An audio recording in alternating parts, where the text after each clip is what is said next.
When faced with a math problem, sometimes we just jump in and solve it. And if the problem's easy, we may not even be conscious of what it was we did to solve the problem, how we did it, the process, the steps. Well, if that's happened to you in a social and holistic approach to numeracy, we'd invite you to step back for a minute and think about how we solve our math problems. What are those steps? And we call this stepping back and reviewing the task process cycle.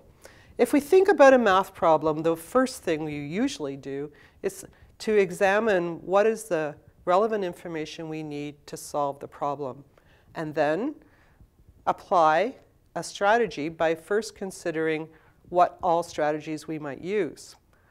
After we've applied it, it may or may not work. We may have to go back and forth a little bit until we actually reach the solution that we need. So let's look at this process by using an example. Maybe you need to paint your bedroom. So we're going to apply the strategy. For example, we need to know the area of the bedroom, the length, the width, what are the square meters.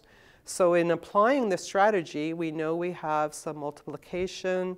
We need to look at different sizes of paint tins. And having applied the strategy and tested it out, and we have now our nice newly painted bedroom, it's also important to step back and reflect on the outcomes of the problem. In a social and holistic approach to numeracy, we've found that one of the steps that we think is very important is often missing, and that is the last step, to reflect on the meaning of the outcomes of the problems that we've solved. So what do we mean by reflecting on the meaning of outcomes?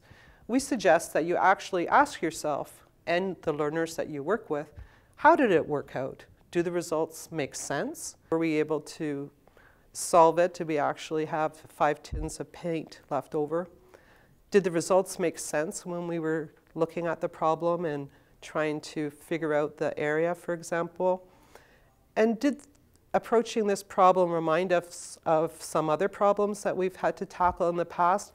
What are some of the learnings from this task that we might apply to the future?